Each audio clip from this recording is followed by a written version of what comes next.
벌써 시제 파티의 제일 마지막 강의 미래 완료 진행까지 왔습니다. 그동안 정말 잘 따라오셨고요. 조금만 더 기운 내시길 바랍니다. 자, 기본 형태부터 보도록 하죠.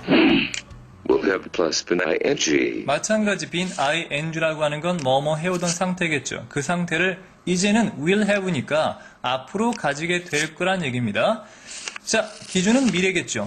미래에 어떤 해오던 상태를 가지게 될 거란 얘기인데 해오던 상태라고 하는 건 물론 미래 전에 시작된 것입니다. 시간의 그래프를 볼 때 마찬가지 두 가지로 나눠서 생각할 수가 있는데요.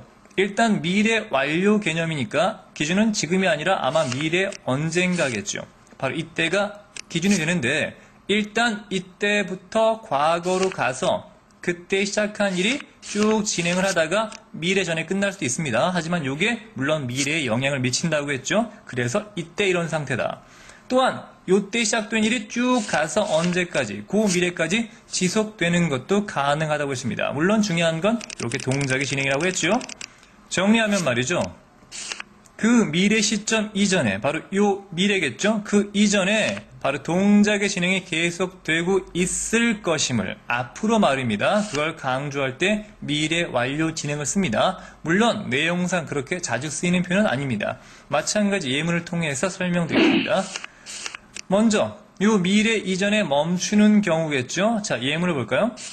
When John comes home this evening, he will be very tired, because he will have been driving for about 8 hours by then. 자, 먼저 기준은 바로 존이 오늘 저녁에 집에 올 때입니다. 시간 부사절이기 때문에 미래의 내용이지만 현재를 쓰고 있습니다.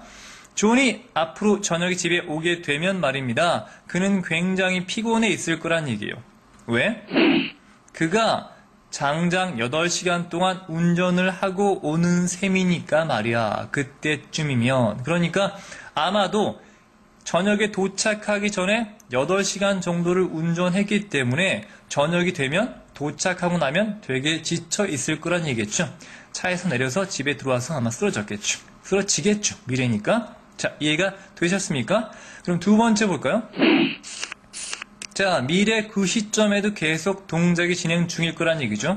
By the end of this year, I will have been making computers in this company for 10 years. 자, 언제가 되면 바로 올해 말이 되면 나는 컴퓨터를 만들어 오고 있는 셈이 될 거야. 이 회사에서 10년 동안. 그러니까 올해 말이 요때겠죠. 요때가 아직 안 됐습니다만 요때가 되면 10년 전이니까 지금을 지나서 한참 전이겠네. 그때부터 10년째 만들고 있는 셈이 되는 거죠. 따라서 이럴 때는 미래 완료 진행형도 가능합니다만 그냥 미래 완료로서도 관계없다고 앞에 셈이 설명드렸습니다. 동작의 해석일 때는 말이죠. 자, 정리합니다. 지금처럼 미래 시점, 바로 이때 진행 중인 걸 말하는 게 아니라고 했죠. 이건 그냥 미래 진행입니다. 그게 중요한 게 아니라 바로 미래 시점 이전에 해오던 동작을 강조하는 게 바로 포인트입니다. 자, 이렇게 해서 마찬가지 개념이에요. 현재 완료 진행 개념만 정확히 아시면 과거 완료 진행이건 미래 완료 진행이건 같은 개념이니까 아마 어렵지 않게 이해하셨을 거라고 보고요. 이렇게 해서 미래 완료 진행 마치고 바로 다음 페이지에 넘어가서 바로 넘어갈 겁니다. 지금 넘어가서 바로 그동안 공부했던 시제 파트 간략하게 총정리하고 이 대단원의 강의를 마칠까 합니다. 영어 시제 기본 구성 기억나십니까? 우리 앞에 강의해 봤던 건데 영어 시제는 크게 두 가지, 바로 단순과 완료가 있다고 했죠. 단순은 우리나라 말의 시제와 똑같습니다. 다만 차이점이 있다면 영어의 과거는 우리나라 말과 다르게 과거 사실만 현재와 팍팍 끊어지는 거 중요하다고 했죠. 현재는 늘 그런 거, 미래는 미래의 사실만 나타냅니다.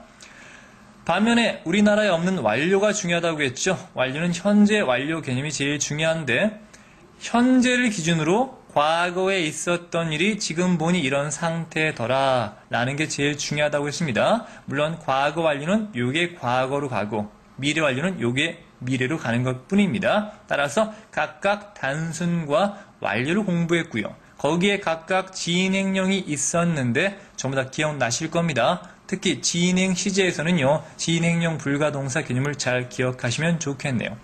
자, 이렇게 해서 흔히들 말하는 12시제를 한번 쭉 훑어봤습니다.